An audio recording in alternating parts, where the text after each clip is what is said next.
માનવ જીવનનું કોઈ પાસું, માનવ જીવનનું કોઈ ખૂણો એવો નથી કે જે શ્રી કૃષ્ણે પોતાની લીલામાં ઉતારી ન બતાવ્યો હોય. પોતાના ઘરમાં રડતા બાળકોને થાબડી થાબડીને છાનાએ રાખ્યા છે. ઘૂઘરા લઈને કે ચકરડી લઈને, એ જમાનામાં ચાઇનીઝ રમકડા તો હતા ને, એ જમાનામાં જે રમકડા હતા એ રમકડા લઈ લઈને પોતાના બાળકોને પણ શ્રી કૃષ્ણે રમાડ્યા છે.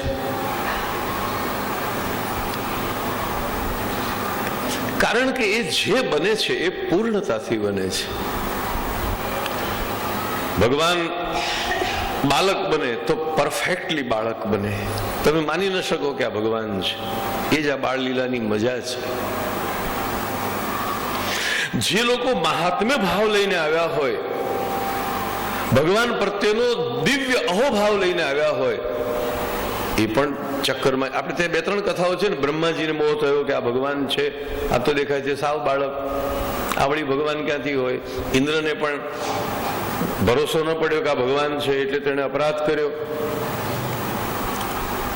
દેવો બધા પણ નથી સમજી શકતા. એનું કારણ એ છે, એ જે લીલા કરે છે એ પૂર્ણતાથી કરે છે, કારણ કે પોતે પૂર્ણ છે.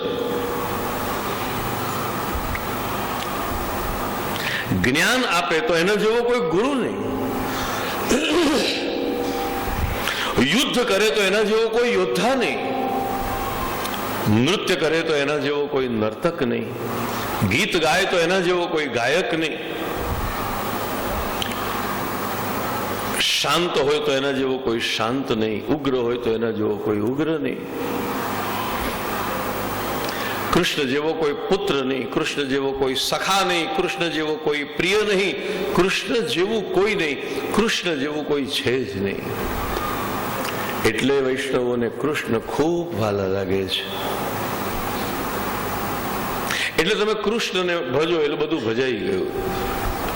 મૂળમાં પાણી રેડો એટલે આખા વૃક્ષમાં પહોંચી જાય. એટલે મહાપ્રભુજીનો આગ્રહ છે કે કૃષ્ણને ભજો. કૃષ્ણમાં બધું છે. તમે આજ વાત કરો, બાળ લીલાની આપણે ચર્ચા કરી રહ્યા છીએ. કેટલા બધા પદો છે. લાલો બામ ચાલતા શીખ્યો છે અને ચાલતા ચાલતા ઉમરા સુધી પહોંચ્યો છે. એકવાર ચડતા ઉમરા ઉપર ચડી પણ ગયો, હવે નીચે નથી ઉતરાતું. ઘણી વાર બાળકોને જોયું છે, પેલી ઉપર સીડી જતી હોય તો એક બે પગથિયા ચડી જાય અને પછી નીચે ન ઉતરાય એટલે રૂવે. તે લાલો ઉમરા ઉપર ચડી તો ગયો, પછી ઉતરી શકતો નથી એટલે રોવા લાગ્યો. નારદજી ત્યાં આવ્યા. શું થયું પ્રભુ? તો કે નીચે ઉતરું કેવી રીતે? ત્યારે નારદજીએ ભગવાનને એક સવાલ પૂછ્યો કે પ્રભુ, બીજા બધાને તો તમારી ખબર નથી, પણ હું તો તમને ઓળખું છું ને. મારી આગળ નાટક શું કરવા કરો છો? ક્યાં ગયું તમારું એ બળ? કીર્તન બહુ લાંબુ છે પણ ટૂંકમાં કહું છું, ગાતો નથી. સો બલ કહા ગયો ભગવાન? હે પરમાત્મા, હે પરબ્રહ્મ, હે ઈશ્વર, ક્યાં ગયું તમારું ઐશ્વર્ય? પણ આ તો બાલકૃષ્ણ છે, બાલ લીલા કરે છે. સો બલ કહા ગયો ભગવાન? જેહી બલ મીન રૂપ જલ થાયો, લિયો નિગમ હતી અસુર પુરાણ. જે બલ કમટ પીઠ પર ગિરિધર સબલ સિંધુ મથી કિયો વિમાન. જેહી બલ વરાહ દશન પર રાખી પુહમી પુહપ સમાન. આ બધાનો અર્થ તમને કઈ સંભળાવું. જે બળથી તમે મીન અવતારમાં આખા જગતને પ્રલય, આખું જગત જયારે પ્રલયમાં નષ્ટ થઈ રહ્યું હતું ત્યારે તમે રક્ષા કરી. કુર્માવતારમાં તમારી પીઠ ઉપર તમે મંદરાચલ પર્વત ઉઠાવ્યો. જે બળ વડે વરાહ અવતારમાં દાંત ઉપર આખી પૃથ્વી ઉઠાવી લીધી. જે બળ વડે હિરણ્યકશિપુનું ઉદર ચીરી અને આપે ભક્તની રક્ષા કરી, જે બલથી બલિરાજાને ત્યાં એક જ ચરણમાં આપે ભૂમિને, બીજા ચરણમાં અંતરિક્ષને માપી લીધું, એ બળ ક્યાં ગયું? જે બલ વિપ્રતિલગ દઈ છાપા, જે બળથી તમે 21 વાર પૃથ્વીને તમારી પરશુ વડે નક્ષત્રી કરી, એ તમે જ કે બીજા કોઈ? ક્યાં ગયું તમારું એ બળ? જે બલ રાવણ કે સિર કાટે, જે બળ વડે તમે વિભીષણને રાજા બનાવ્યો, રાવણના મસ્તક છેદી નાખ્યા. જે બલ જાંબવંત મદ મેટ્યો, હવે ભવિષ્યની લીલા કહે છે કે જે બળથી તમે આગળ જતા જાંબુવનને હરાવવાના છો, જે બળથી તમે અનેક અનેક યોદ્ધાઓને મારવાના છો. છેલ્લી લીટી, સૂરદાસ અબ ધામ દેહરી ચઢી, દેહરી એટલે ઉમરો, સૂરદાસ અબ ધામ દેહરી ચઢી, ન સકત ખરે હરી ખરે અયાન. જેણે વામન અવતારમાં 2 જ પગલામાં આખા વિશ્વનું ઉલ્લંઘન કર્યું, ભગવાનનું નામ છે ત્રિવિક્રમ, એ ભગવાન અત્યારે ઉમરો ઓળંગી શકતા નથી. તો ભક્ત તરત પૂછે છે, સોબલ કહાં ગયો ભગવાન? ક્યાં ગયું તમારું એ બળ? ક્યાં ગયું તમારું એ ઈશ્વરત્વ? તો ઠાકોરજી કહે છે, જો સાંભળો, હું જે લીલા કરતો હોઉં ત્યારે તે જ લીલા કરું છું. અત્યારે હું બાલક છું એટલે હું બાલક જ છું, ભગવાન છું ભૂલી જાઓ. મારે મારું ભગવાનપણું તો એને બતાવવું છે કે જેને બતાવવું જરૂરી છે. હમણાં જ કલાકે અડધો કલાક પહેલા જ અમારે સત્સંગમાં વાત નીકળી કે પ્રમાણ પ્રકરણ શા માટે? ભગવાને પ્રમાણમાં શું કર્યું? ભગવાને પ્રમાણમાં પ્રમાણ જ આપ્યું કે હું ભગવાન છું. અને બીજું, ભગવાન વિશેનું પ્રમાણ ભગવાન જ હોઈ શકે, બીજું કોઈ ન હોઈ શકે. પેલો ટૂચકો સાંભળ્યો છે તમે કે ગુરુએ શિષ્યને કહ્યું, બહાર જઈને જો ને ચંદ્ર ઉગ્યો છે કે નહીં? તો શિષ્ય કહ્યું કે બેટરી ક્યાં છે? કે બેટરી શું કામ છે? તો કે બહાર અંધારું છે, મને ચંદ્ર કેવી રીતે દેખાશે ઉગ્યો કે નહીં? અંધારી રાતમાં પથરા ન દેખાય, ચંદ્રમાં તો દેખાય. ચંદ્ર જોવાને માટે તમારે અન્ય પ્રકાશની જરૂર નથી. સૂર્ય જોવાને માટે તમારે કોઈ પ્રકાશની જરૂર નથી. એમ ભગવાનને જાણવા માટે તમારે અન્ય કોઈ પ્રમાણોની જરૂર નથી. ભગવાન સ્વતઃ પ્રમાણ છે, ભગવાન સ્વપ્રમાણ છે, જેને આપણે શાસ્ત્રોમાં આ રીતે કહેવામાં આવ્યું. એને કોઈ પુરાવાની જરૂર નથી, પોતે જ પુરાવો છે. યમનાષ્ટકનું ફલ બતાવ્યું કે મહાપ્રભુજી કોઈ શાસ્ત્ર કોટ ન કર્યા. તવાષ્ટકમિદમ મુદા પઠતિ સુરસુતે સદા સમસ્ત દુરિત ક્ષયો ભવતી વૈ મુકુંદે રતિ તયા સકલ સિદ્ધયો મુરરિપુષ્ટ સંતુષ્યતિ સ્વભાવ વિજયો ભવેત. પછી તમે એમ પૂછો કે આ બધું ક્યાં લખ્યું છે? મહાપ્રભુજી ક્યાં લખ્યું છે છોડો, હું કઉ છું ને, વદતિ વલ્લભ. હું કઉ છું એ પ્રમાણ છે. હું અહીંયા મહાપ્રભુજી પોતાને માટે પોતે જ પ્રમાણ થઈને વાત કરી રહ્યા છે. કોઈ ગ્રંથોમાં જોવાની જરૂર નથી, હું કહું એ પ્રમાણ છે. અને વાત સાચી છે. ગ્રંથોમાં જો તમે પ્રમાણ શોધવા જાઓ તો કદાચ ગ્રંથોમાં તો વિરોધાભાસ પણ હોય, તો એક ગ્રંથ આમ કે એક ગ્રંથ આમ કે, તો અને આપણે ત્યાં તો બધા બહુ મતભેદો છે. ભગવાનના વિષયમાં ભગવાન જ પ્રમાણ છે. પ્રમાણ પ્રકરણમાં પ્રગટ થયા ત્યારે ચતુર્ભુજ રૂપ, શંખ ચક્ર ગદા પદ્મ ધારણ કરેલું હોવું જોઈએ. કારાગૃહની અંદર પ્રાગટ્ય, તેજોમય સ્વરૂપ, આ બધું ઈશ્વર હોવાનું પ્રમાણ છે. નંદ મહોત્સવના પ્રસંગમાં શ્રી કૃષ્ણે પોતાનું ઈશ્વરપણું પ્રગટ ન કર્યું હોવા છતાં સમગ્ર વ્રજને બ્રહ્માનંદ અને ભજનાનંદનો અનુભવ થયો. તમે થોડોક વિચાર કરો કૃષ્ણ જન્મ મહોત્સવ ઉપર. આજ સુધી, ધ્યાનથી સાંભળજો, આજ સુધી આપણે જે કંઈ સુખનો અનુભવ કર્યો છે એ બધો સકારણ છે. અને કોઈ પણ કારણ વિના હસતો હોય ને તો આપણે એમ જ માનીએ કે આનું કંઈક કોઈ સાયકિયાટ્રિસ્ટ પાસે, ડોક્ટર પાસે લઈ જવા પડશે. કોઈ માણસ તમે હસતો જોયો તરત પૂછો છો કેમ હસો છો. આપણે માને છે કે માણસની પ્રસન્નતાની પાછળ કારણ હોવું જ જોઈએ. પણ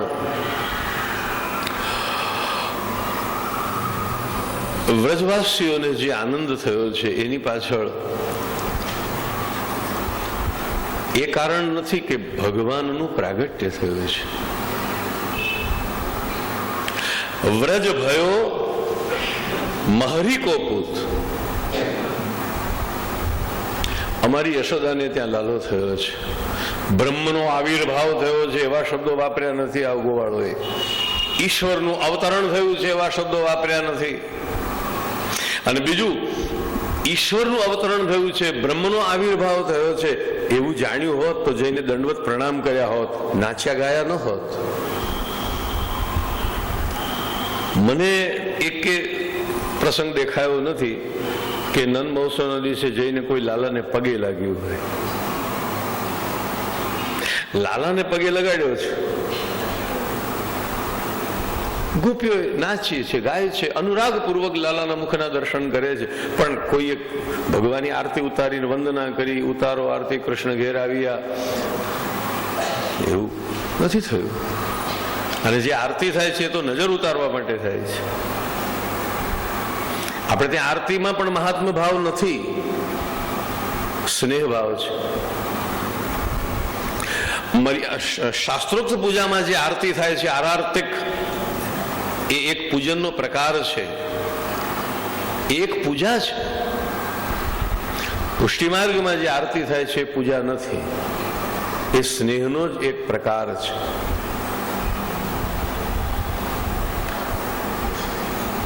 કે જે કંઈ નજર લાગી હોય કે કંઈ પણ હોય તો એ દૂર થઈ જાય. 6 દિવસનો બાળક રાક્ષસીનું હળાહળ વિષ પીએ, આ પ્રમાણ છે. કેવળ પોતાના અધરોષ્ટના સ્પર્શથી 6 કોષ લાંબી રાક્ષસીનો વધ કરે, એનો નાશ કરે, એ ઈશ્વર હોવાનું પ્રમાણ છે. વિદ્યાનો એક શબ્દ બોલ્યા વિના આખી અવિદ્યાનો નાશ કરી નાખે. વિદ્યાથી અવિદ્યાનો નાશ થાય. શ્રી કૃષ્ણે વિદ્યાથી અવિદ્યાનો નાશ ક્યાં કર્યો છે? ભગવદ્ ગીતાના પ્રસંગમાં વિદ્યાથી અવિદ્યાનો નાશ છે. જ્ઞાન આપ્યું અને અજ્ઞાન દૂર થયું, એ તો સહેલી વાત છે. આ રૂમમાં અંધારું હોય ને હું દીવો લઈને આવું તો અજવાળું થાય. It is but natural. પ્રકાશથી અંધકારનો નાશ થાય એ તો નિયમ છે. એમ વિદ્યાથી અવિદ્યાનો નાશ થાય એ તો નિયમ છે. અર્જુનની અવિદ્યાનો નાશ ભગવાને વિદ્યાથી કર્યો, પણ પૂતના રૂપી અવિદ્યાનો નાશ ભગવાને એક શબ્દ બોલ્યા વિના કર્યો છે. એટલે મેં તમને કાલે પરમ દિવસે પણ કહ્યું હતું કે મોટામાં મોટો ઉપદેશ મૌન છે. એક શબ્દ કૃષ્ણ બોલ્યા નથી અને અવિદ્યાનો નાશ કર્યો છે. આનું નામ પ્રમેય બલ. સાંભળો, અર્જુન ના મોહનો નાશ ભગવાને કર્યો પ્રમાણ બલથી. આ પ્રમાણ બલ ને પ્રમેય બલ મેં સમજાવવું હોય તો જ મારે 2 કલાક જોઈએ. ક્યાં એમાં ઉતરવું અંદર ઊંડા?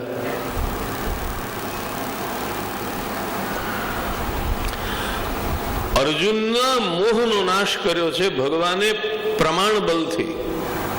એક પછી એક દલીલ કરી, એક પછી એક સિદ્ધાંત સમજાવ્યા, આમ સમજાવ્યું, આમ સમજાવ્યું, આમ સમજાવ્યું, બધી રીતે સમજાવવાનો પ્રયત્ન કર્યો. આ છે પ્રમાણ. એટલે ભગવદ્ ગીતા પ્રમાણ છે. એકમ શાસ્ત્રમ દેવકી પુત્ર ગીતમ. પણ જ્ઞાન આપવાનો એક બીજો રસ્તો પણ ભગવાન પાસે છે, જેનો ઉદાહરણ મેં તમને 2 ઉદાહરણ આપ્યા હતા. મહાપ્રભુજીને સુરદાસનો પ્રસંગ અને ગુસાઈજી અને ગોપાલદાસનો પ્રસંગ. કોઈ પણ શબ્દનો ઉપદેશ નથી, એક વાક્ય પણ બોલવાની જરૂર નથી. ગોમતીનો પતિ તો સાગર જ હોય ને, તો કે આપની કૃપાથી થશે.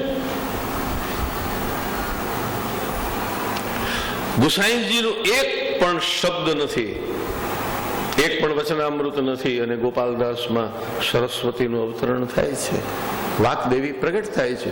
ક્યાંથી આવ્યું આનું નામ પ્રમેય બલ.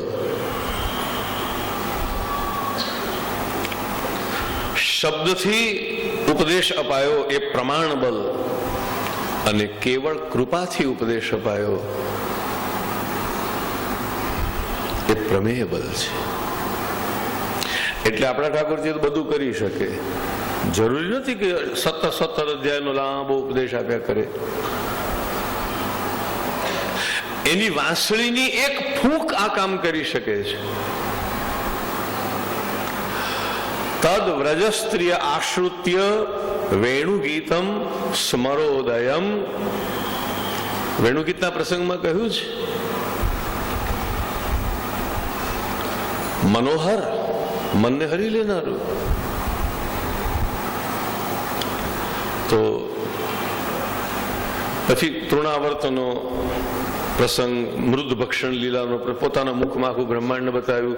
આ બધા પ્રમાણો છે, પણ એ પ્રમાણો મુખ્ય વસ્તુ નથી. મુખ્ય વસ્તુ હતી બાલ લીલા. મેં પહેલા એક વાર કથામાં કહ્યું હતું, ફરીથી કહું, કારણ કે કદાચ તમે ભૂલી ગયા હો અથવા બીજા કોઈ શ્રોતાઓ પણ હોય, કે યશોદા અને દેવકી આ બંનેને ભગવાને અલગ અલગ રીતે પોતાની ઓળખાણ આપી. અને આ મુદ્દો વિચારજો નિરાંતે. દેવકીને કહ્યું કે ભલે હું તારો દીકરો થઈને આવ્યો હોઉં, પણ છું ભગવાન. અને યશોદાને કહ્યું ભલે લોકો ભગવાન કે છું તો તારો દીકરો. બહુ મોટો તફાવત છે આ બાબતમાં. દેવકીમાં વાત્સલ્ય ભાવ મુશ્કેલીથી જાગે છે, અને યશોદામાં મહાત્મ્ય ભાવ મુશ્કેલીથી જાગે છે. કારણ કે દેવકી સાથેના પ્રભુની જે લીલા છે, 11 વર્ષ સુધી તો ભગવાન રહ્યા જ નહીં. જન્મ્યા ત્યારે સ્તનપાન કરાવીને બાળકને વિદાય આપી. દીકરો તો 11 વર્ષ તો પૂરા થયા પછી, એટલે 12મા વર્ષે પાછો આવ્યો છે. એનો અર્થ એ તો થયો ને કે 11 વર્ષ માં દેવકી આ વાત્સલ્ય રસથી વંચિત રહી છે. અથવા એવું પણ કહો કે એનું 11 વર્ષનું તપ, ભગવાનનો વિયોગ એ તો તાપ છે ને, તો એનું 11 વર્ષનું જે તપ છે એ તપનું ફળ 12મા વર્ષે મળ્યું, અને ભગવાન એને પાસે આવ્યા. પણ જે યશોદાને મળ્યું છે, ગર્ગ મુનિ આવીને કે આ ભગવાન છે, ને લાલો પોતાનું ઘણીવાર તો મહાત્મ્ય બતાવે પણ ખરો, પણ યશોદાના હૃદયમાં આ વાત ક્યારે આવી જ નથી કે આ મારા પુત્ર સિવાય બીજું કંઈ હોઈ શકે. આ જ પ્રભુની લીલાની વિશેષતા છે. ઠાકોરજી તમને જે અનુભવ કરાવવા ઈચ્છતા હશે એવો જ ભાવ તમારા હૃદયમાં જાગશે. અનુભવ અને ભાવ આ બંનેનો એકબીજાની સાથે બહુ જ પ્રગાઢ સંબંધ છે. મને જે અનુભવ થાય તમને ન થાય, તમને જે થાય તે મને ન થાય. કારણ કે અનુભવનો આધાર છે ભાવ, અને એ જ અંકુર છે.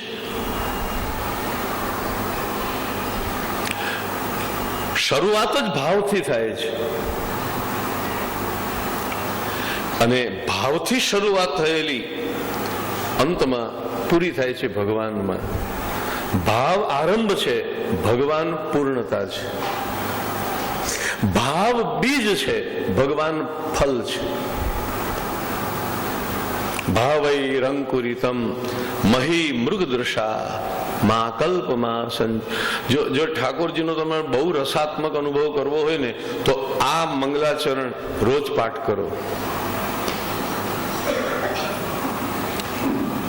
જેમ આ ચતુષ્પદીમાં આખા વ્રજલીલાનો સાર આવી ગયો એમ આ જે ભાવૈરંકુરિતમ જે પદ્ય છે એની અંદર ઠાકોરજીએ યુગો પહેલા, કલ્પો પહેલા જે વરદાન આપ્યું હતું શ્રુતિઓને, ત્યારથી લઈને મહારાસ લીલા થઈ ત્યાં સુધીનું બધું એક શ્લોકમાં આવી ગયું.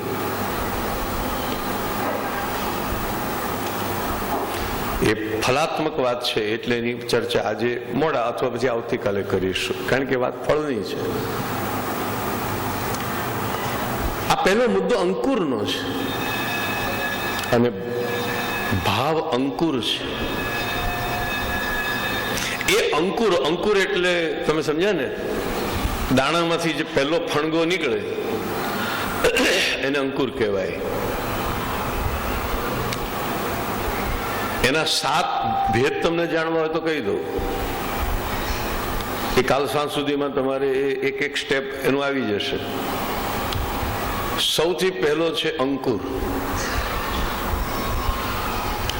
પછી કંદ, અંકુર પછી કંદ. કંદ એટલે જમીનની અંદર જે બીજનું સ્વરૂપ થયું તે. પછી છે શાખા, ચોથું છે પુષ્પ, પાંચમું છે કલી, કલી એટલે કલિયુગની કલિકા, કુસુમ, છઠ્ઠું છે પુષ્પ અને 7મું છે ફલ. અંકુર કંદલ શાખા કલિકા પ્રસૂન ફલ ઇતિ.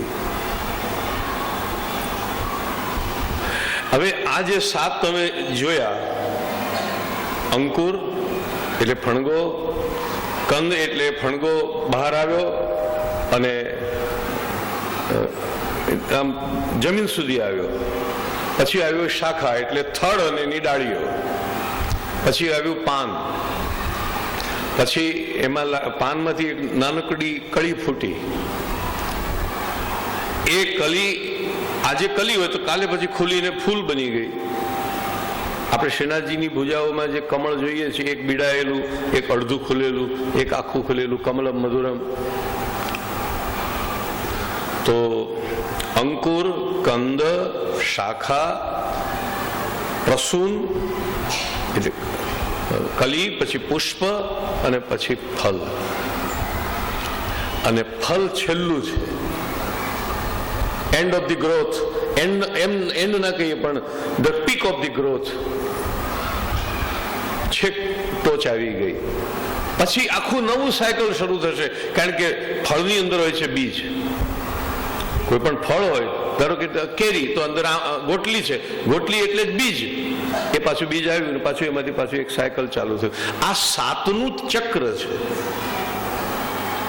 આ ભાવ સપ્તક છે. ભાવથી શરૂ થયું અને ભગવાનથી પૂરું થયું. તો પહેલું આપણે શું લીધું? અંકુર. અંકુર છે ભાવ. અને એટલા જ માટે થોડું ઘણું પણ કંઈ કરો ને એ ભાવથી કરો. જો કોઈકને ત્યાં પણ સેવાનો પ્રકાર, કોઈને ત્યાં સત્સંગનો પ્રકાર, કોઈને ત્યાં પાઠનો પ્રકાર, કોઈને ત્યાં જપનો પ્રકાર, એ જે થતું હોય એનું કદી અનુકરણ નહીં કરવું. કોઈકને અનુકૂળતા હોય તો સવારથી સાંજ સુધીનો સેવાનો ક્રમ ખૂબ પ્રેમથી કરે, બહુ સારી વાત છે, ભાગ્યશાળી છે. આપણાથી એટલું ન પહોંચી શકાતું હોય તો આપણે આપણી પરિસ્થિતિ અનુસાર કરવું. કથાઓ છે આપણે ત્યાં કે દેવું લઈને ઉછીના પૈસા લાવીને ઠાકોરજીને મીઠાઈ ભોગ ધરાવીએ તો ઠાકોરજી કંઈ આરોગતા નથી. આપણી પાસે છોલા હોય તો આપણે ઠાકોરજીને પ્રેમથી છોલા ધરવા, આ મૂલ્યવાન છે ને આની પ્રાઇઝ ઓછી ને આની પ્રાઇઝ, એ બધું ભગવાનને આવડતું નથી, એ તો બધું આપણને આવડે છે. સુદામાના તાંદુલ, વિદુરની ભાજી, આ બધું પ્રસિદ્ધ છે. થોડું કરો પણ ભાવથી કરો. સુદામાની જોડીમાં વસ્તુ થોડી હતી, એના હૃદયમાં ભાવ ખૂબ હતો. વિદુરના ઘરમાં અન્ન થોડું હશે, ભાવ ઘણો હતો. પદ્મનાભદાસની પાસે તો એક જ વસ્તુ ધરાવવાની છે, પણ ભાવ કેટલો હશે. ભક્તિનું પહેલું પગથિયું ભાવ છે, ભાવ અંકુર છે. અને એક વસ્તુ છે કે અંકુર ભલે ગમે એટલું દિવ્ય હોય, બીજ ગમે એટલું શ્રેષ્ઠ હોય, પણ સિંચન કરવું પડે છે, એમાં રોજ પાણી રેડવું પડે.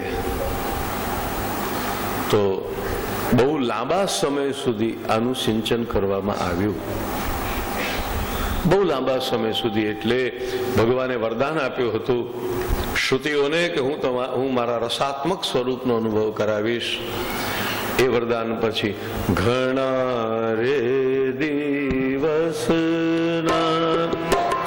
વાયદા રે વળિયા, ઘણા રે દિવસના વાયરા રે વળિયા, ઘણા રે દિવસના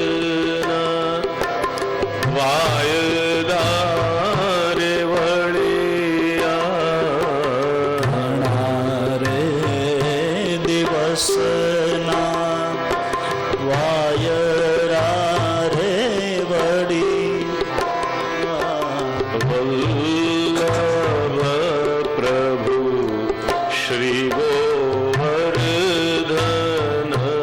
મળિયા, વલ્લભ પ્રભુ શ્રી ગોવર્ધન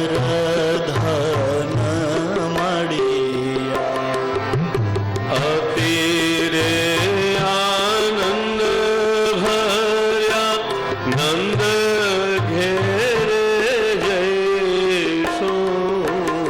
અતિરે આનંદ ભયા નંદ ઘેરે જઈશું,